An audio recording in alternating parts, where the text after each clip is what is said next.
The body Takeshi currently is in used to belong to a disgraced cop named Riker. He is interrogating a coder, asking him about the real reason for the death of someone named Mary Lou. Riker is positive that the guy faked Mary's code, which led to her death. He repeatedly hits him. Then he is stopped by Kristen, who turns out to be his girlfriend. She makes him believe that he is just paranoid and lets the other guy free. The two hug and the scene cuts back to the present time. Takeshi finally finds out that Kristen had been following him because he is wearing her boyfriend's sleeve. She wants to get Riker's body back as quickly as possible, but that would only happen if Takeshi manages to solve Bancroft's case. Kristen still argues that it is a case of self-harm and nothing else, but if Takeshi goes to Bancroft with the same information, he is sure to be killed. While being interrogated earlier, Takeshi found out that the second Demi thought Riker killed his twin brother because he was the one who framed Riker on the CTAC murder case. After the conversation, Takeshi goes to Bancroft's place and meets his wife Miriam. She takes him by surprise by offering him freedom if he leaves the case and runs away. She even promises to ensure his safety on her private island where she has made 1 billion clones of herself. If he wishes, he could be on the island for eternity, doing whatever he likes to her. Takeshi fantasizes about the naked clones of Miriam, but refuses to take the offer. Somewhere else, Kristen brings Demi's decapitated head to a secluded alleyway and disposes of it. However, she makes sure to keep his stack with her. Then we see the same mysterious man who Kristen had seen at Bancroft's party. He approaches a cop on duty and inquires if he is a believer. The Ghost Walker is subtly trying to interrogate him, but the cop fails to recognize it and falls right into his trap. In the meantime, Takeshi goes looking for Bancroft and ends up in the ruler part of the town. It is a place where many people infected by a deadly virus live. Anyone who makes contact with those people with bare hands dies in less than 10 minutes. However, Bancroft doesn't care about death because he can get as many clone sleeves as he prefers. Takeshi barges in and finds Bancroft playing with the sick children. The virus takes its effect and Bancroft struggles before dying. Takeshi walks away, knowing that Bancroft will be revived before he knows it. Meanwhile, Kristen goes to the police station with the stack she found from Demi. She wants her partner Abowd to sleeve the guy so she can interrogate him and find out if her boyfriend was actually framed.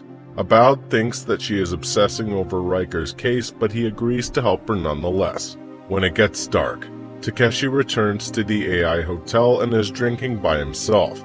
To his surprise, Abowd visits him, saying that he wants to talk about something important.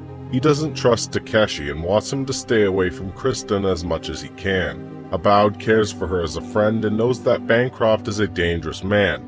If Kristen is hurt because of Bancroft, he threatens to kill Takeshi. After he leaves, the AI manager of the hotel approaches Takeshi. He reveals that a place called Fight Drome has CCTV footage that he might be interested in. Later that day, Takeshi goes to Kristen's home but is blocked by her mother. She believes that he is Riker and threatens to kill him with a knife. It is clear that she wasn't fond of him at all. Kristen quickly manages to calm her down and brings him aside. After that, she is told about the Fight Dorm footage which is available on the black market. The duo goes to the regular black market informant Carnage and finds the exact video they were looking for. In it, Bancroft's son Isaac is watching a fight in an arena when Bancroft arrives and proceeds to beat him up. Takeshi reads Bancroft's lips and finds him saying "you will never be me" repeatedly. They do not know what that means, but it is clear that before Bancroft died, he was not on good terms with Isaac. In the following scene, Kristen and Takeshi break into Isaac's house and find no one inside. Upon investigating, they discover a secret back room where he has been producing clones illegally. The one clone in stock is his father's. They also find out that Isaac was watching several videos of his father in conferences. Because of all the evidence, they come to a conclusion that Isaac was pretending to be Bancroft to sign a deal with the Japanese. If he simply killed Bancroft and destroyed the sleeves, he would not be able to inherit his wealth. Hence, it looks like he resorted to turning into his father for money. Kristen calls the cops to investigate more about the illegal printing. Leaving the rest of the work to them, she and Takeshi return to Riker's home. Takeshi is hurt, so she uses a device to sew his wounds, but while they are at it, they get a little too close to each other. One thing leads to another and they end up making love, even though Kristen imagines that Takeshi is the real Riker throughout the night. In the morning, she shows him Mary Lou's stack, the only witness to the murder that Riker apparently committed. The stack has all the information that could prove Riker's innocence, but she cannot look through them because Mary was converted to Neo-C. It is a program mostly used by religious people who think returning from the dead is a sin. Hence, no one can revive them even with the stack. As they talk, Kristen gets a call from Aboud. On returning to the police station, she sees that the second Dimmy has been brought back to life in a cloned sleeve. Kristen finally has the chance to interrogate him and find the truth about her boyfriend. However, Dimmy refuses to cooperate and continues making fun of them for trying. Kristen's superior wants her to give up on the case, but he allows her extra time when promises to let go if she doesn't crack Dimmy in a day. To return to the base, Dimmy, Aboud, Kristen, and a policeman enter the elevator. Seconds before the elevator door closes, Takeshi notices that the policeman is none other than the ghost walker who Kristen told him about. It could be assumed that the man killed the cop he met at the beginning of the episode to pose as one. When they are inside, the ghost walker attacks Kristen while Dimmy does the same to Aboud. This is when Kristen realizes that they know each other and are working together. She tries to attack but is hurt gravely. In the end, Aboud takes a bullet for her and dies, but she is left alive.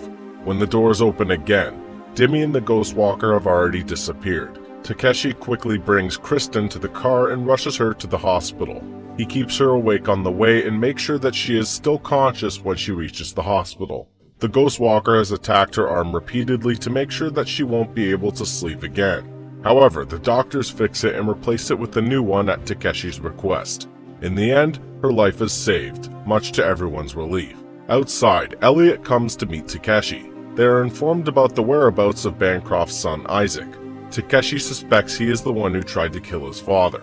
Not wasting much time, he and Elliot go to the said place and find Isaac with his boyfriend. They resist at first but are eventually caught and taken to Bancroft. Isaac cannot believe that he is being accused of killing his own father. When asked about the clone found in his house, he says that he only wanted his father's approval by making a deal with the Japanese. Takeshi knows what it takes for a son to kill his father, hence he can tell Isaac is not the culprit. Even then, Bancroft praises him for his work because now he knows a little part of the 48 hours that were wiped from his memory. Before everyone leaves, Bancroft makes a show by hitting the clone repeatedly and making it a bloody mess. Somewhere else, Dimmy is taken to his partner Hemingway.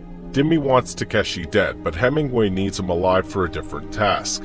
They get into an argument about the matter, but Dimmy is in no position to go against Hemingway because of his influence. After he is dismissed, the Ghost Walker asks Dimmy if she is a believer. Dimmy has heard him ask the same question to all his victims and knows what is about to come next. He immediately makes a run for it while being followed. Eventually, he ends up in a bar where he calls the black market informant Carnage and asks him for urgent help. Before the Ghost Walker can get to him, Dimmy's consciousness is transferred into a different person and his life is saved. He now looks exactly like Takeshi in his original form. The next day, Kristen gains consciousness and Takeshi goes to see her. She finds out that her partner died while saving her and is in shock. They are interrupted when Captain Tanaka arrives with flowers for the injured. Takeshi analyzes his stance and asks him why he bought such expensive flowers. He theorizes that the captain is guilty that Kristen is hurt, which means he knew something about the attack. Kristen asks for some alone time with the captain and attacks him. Using her new and upgraded arms, she slams him onto the wall, asking him to reveal the truth. The captain admits that the police are nothing but pawns to the wealthy. He is paid a hefty sum monthly in exchange for the information about what happens at the station. He says that he has never met the person in real life and only knows him through a VR bar in the shabby part of town.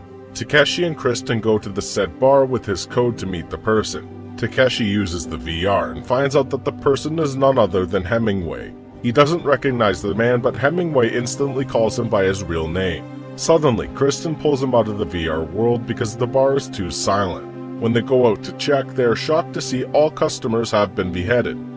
Dimmy appears out of nowhere and attacks them. The duo hardly get time to react before they are abducted. Demi's appearance is tricky for Takeshi, but he couldn't care less about the stolen sleeve at the moment. Carnage also arrives at the scene and brings the duo to an arena full of people. All of them are hoping to see Riker die today in front of his lover. Carnage wants to take advantage of this and make a lot of money betting on Takeshi's downfall. The fight starts and Takeshi is bombarded with beasts twice as large as him. He keeps his stance and fights with all he has. After defeating them all, it is finally Demi's turn to step in the ring. He instantly overpowers both Takeshi and Kristen. Eventually, he is seconds away from killing Kristen, but Takeshi takes him by surprise with a counterattack. He slices his throat and brings his stack out. Carnage, however, doesn't like to lose. He lets all his people into the ring to kill Takeshi. There is no way he could survive the horde, but just when he loses hope, a miracle happens. Someone comes to his rescue and beats the entire horde on their own. After defeating each and every one of them, the person reveals their face. Takeshi sees that it is his little sister, Rylene. Subscribe and hit that like button to help our channel grow. Turn the notifications on so you won't miss any of our new videos. Thanks for watching.